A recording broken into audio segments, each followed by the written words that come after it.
So yun mga kauban, nandito ngayon tayo sa Santo Niño, Pombong, sa may tulay nila mga kauban, no? Dito po sa may ginagawang bypass road, going to International Airport, New International Airport sa Bulacan, Bulacan. Kung makikita nyo rito mga kauban, mayroong nagtatrabaho to, mayroong ditong bako. Ayan. Ongoing po yung trabaho nila rito.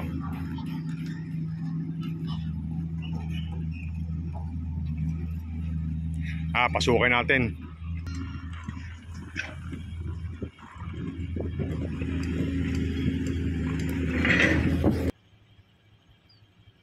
So yun mga kauban, mukhang mahirapan tayong pumunta rito dahil putik, hindi makakapasok mo to, pero susubukan pa rin natin.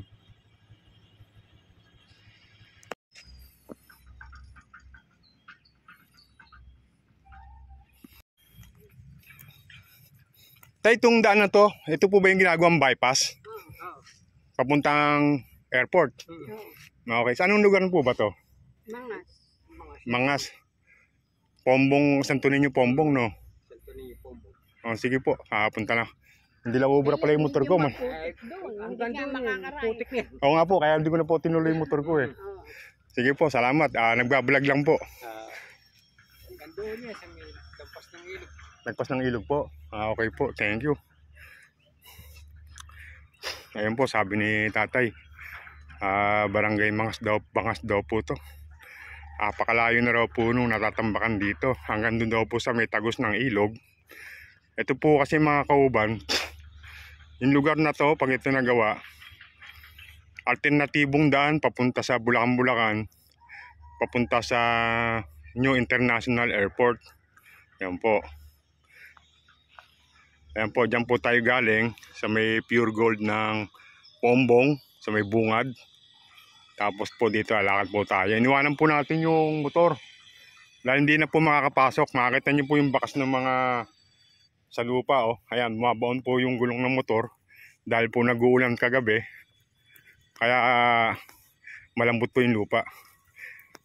Medyo matigas lang po ito pong gilid. Yung daang tao. May gilid ng karsada, ang ginagawang bypass, may palesdaan po rito. Ito po. Yun, napagtanong ko kayo na, hindi naman daw po bawal pumasok dito.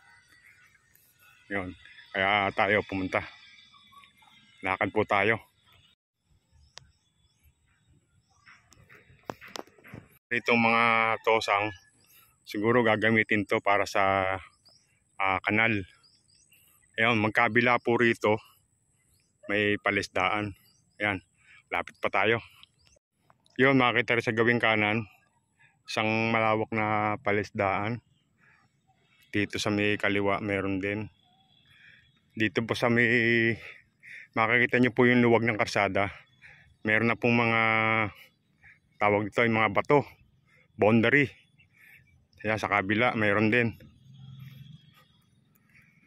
May naririnig akong ugong ng motor, handun lang yata yung ilog. Sobrang layo na nun. Ito, binabaybay po natin yung gilid ng dike. Ayan. Maganda po yung pagkakagawa rito sa dike po. Tapos doon sa may dulo, may mga nakatambak na mga bato. Panambak sa may gawing unahan siguro to. Napakalaking ginhawa to mga kauban pag ito nagawa. Yung ibang sasakyan going to Bulacan, Bulacan, going to New International Airport, dito na po dadaan sa may pinaka-bypass na to. Hindi na po sila dadaan sa kabayanan ng Malolos. Si kuya. Hindi na po dadaan ng kabayanan ng Malolos, kung dadaan po kayo rito sa alternatibong bypass road. Maaring din na rin po dumaan ng bayan ng Bulacan, Bulacan, diretso na sa New International Airport kung doon ang punta mo mga kauban. Yan. Napakalawak po nung karsada rito mga kauban, malapad.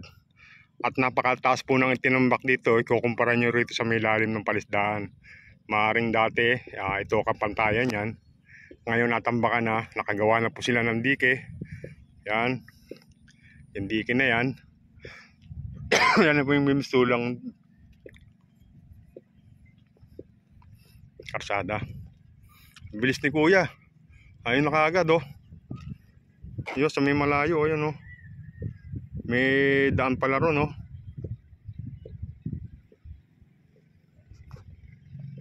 May mga kabahayan dito. Malayo naman dito sa may kasada. Na tingin ko mukhang di naman sila naapektuhan. Hindi natin alam ng mga nakaraan kung may mga bahay rito na na-relocate. Bali itong lugar na to nagiging shortcutan nila kuya oh. Hindi kayo mga kauban, bagamat may harang sa gilid. May natitira po rito siguro mga 2 foot, 3 foot. Yan, na pwedeng daanan ng bike. Kaya sila kuya dito na yung dadaan. Meron silang malit na kalsada. Oh, di ba? Ayan si kuya ang tulin, no? Oh, pag sumabit ka dyan sa bato na yan, egtad ka, lagpas ka sa ano, baksa ka doon sa palisdaan.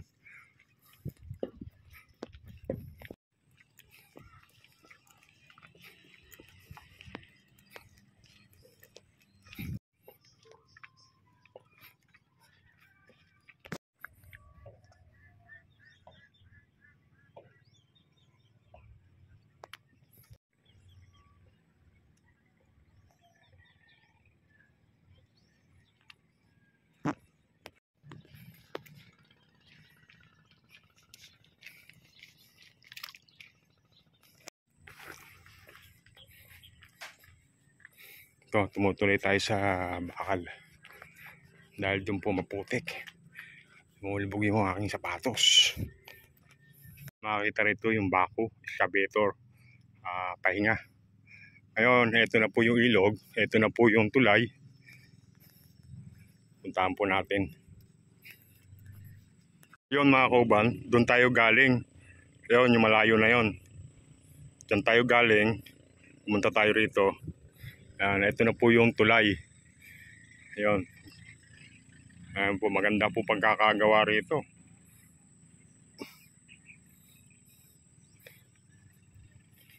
Ayan o. Napakataas ng tulay na ito mga kaubang, konkreto. Solid.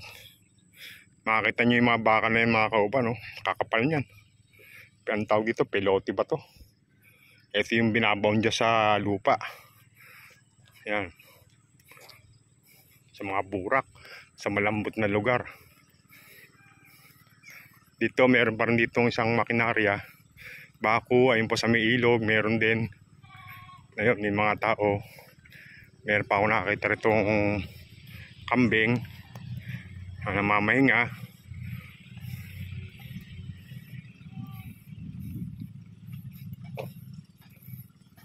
Natakot sa akin. Nagtatakbo. Hindi ka naman sila binubugaw. Ayun, may gumagawa po rito. Tama-tama, makikita po natin. Yung gumagawa rito, kauban. Ayan o. May gumagawa rito sa puno ng tulay, sa may kabila. O.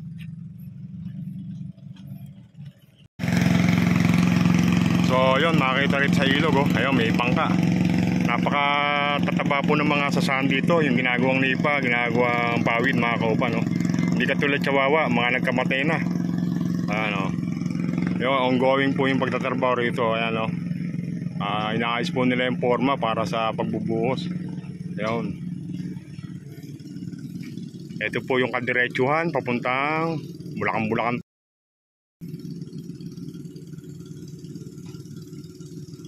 Yun. Tapos to, ayan, marami silang bakal.